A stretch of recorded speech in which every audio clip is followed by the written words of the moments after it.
it's like having you myself, and I want to do this one, do this one, do this one. But do Lupe, the cosmetic lady. Okay, this is my first real monologue, and she's the world's oldest beauty expert, and she would tell everybody how to rejuvenate their face, and somewhere in the middle she would say, now this evening,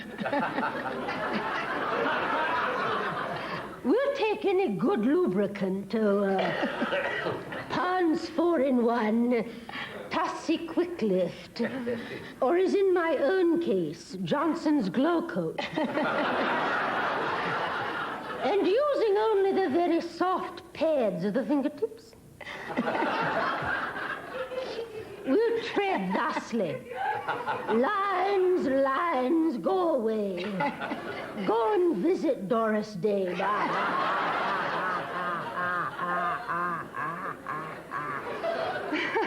So she'd go on and tell you how to fix your face, and then she'd sneeze, and it would all fall down again. Do the one. Yeah, well, that's all right. Yeah, you have to remember these are kind of old monologues, so... Melissa was, references are probably strange. Not to me. And God knows you and I don't remember anything before the Doughboys. Let me ask you, the one that I brought, when Edgar and I saw you, we thought you were so brilliant that time, we brought Roger Smith and Ann Margaret and Alan Carr to see you at that terrible club where you were performing, where all the cheaters came over from Jersey. And a lot of people would be laughing behind menus.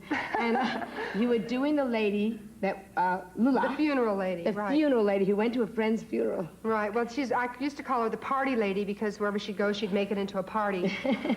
And so I have to stand up to do this, though. And I was trying to practice this in my dressing room because she laughed so big, and I scared my dog so bad.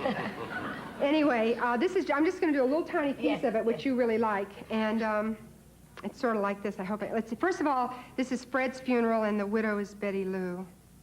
So it goes, let's see.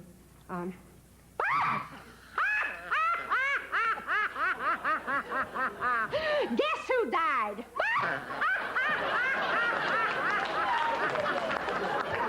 Where is the widow? Where? Betty Lou. Betty Lou, your cheeks are so salty. And whatever possessed you to wear that black ensemble with that heavy veil? You're depressing everyone. Where is Fred's secretary? Where is she? Oh, Betty, I didn't know she was that far along.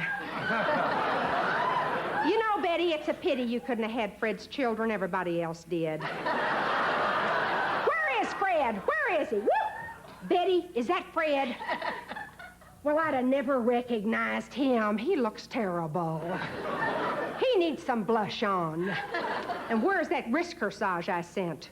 Now, Betty Lou, Betty, I'm not going to tell you again. If you don't stop this crying, I'm going to have to ask you to leave. Wait a minute. She's so down in the dumps, I know how to cheer her up. Betty, watch this. How you feeling, Fred? Oh, I'm feeling pretty good.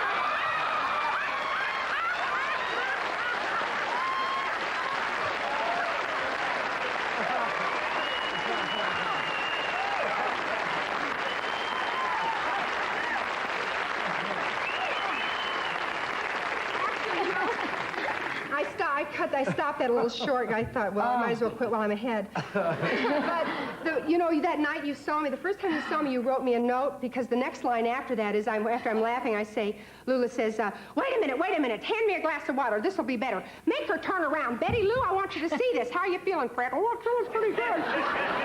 So, anyway, so you wrote me a note, which I still have framed, I was going to bring it on, but it's sort of... It's hard to read because it's written in pencil on an envelope.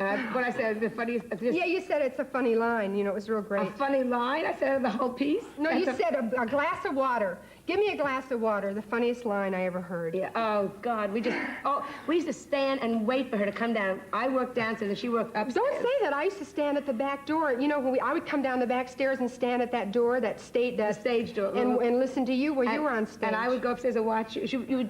And then we... lost contact, and then the next thing that happened is I was playing Las Vegas, and you were on your way out to do Laugh-In. And I came in to see you. It was my first time in Vegas. And your first time coming out to do a major show. You had done a little summer show, and you were so nervous, and I knew that if they just get a chance to see you, you're going to go through the roof. And it's true. And now, who hit her hardest on Laugh-In? Oh, Ernestine. Ernestine? Yeah. Even harder than... Well, Edith was not till the next year, so... Oh, see, look, see? So... Do earnestly, do. It's like to have your own friend. Do a little this. I haven't done some of these things in so long. It's sort of fun to do them. I'll just do a little piece of Ernestine. I'll do her old original monologue, which was with Mr. Beadle. Am I talking too fast? No. I'm kind of like excited, but... Okay, one ringy-dingy.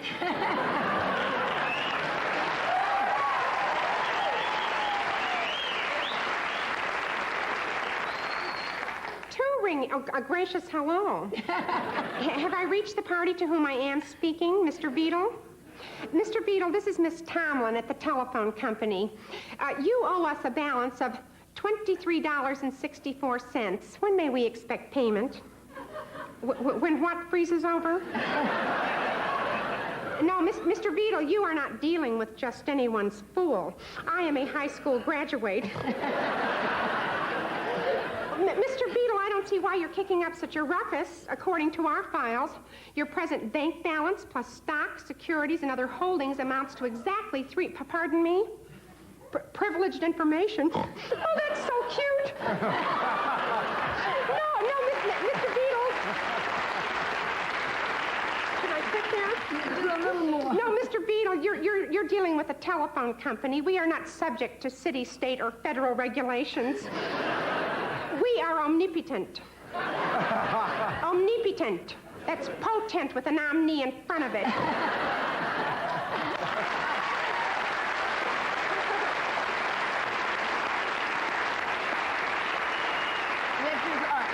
I'm not gonna let her. Can we come back and at least do? All right. I hate to stop. These are annoying. So please watch this so we can return immediately.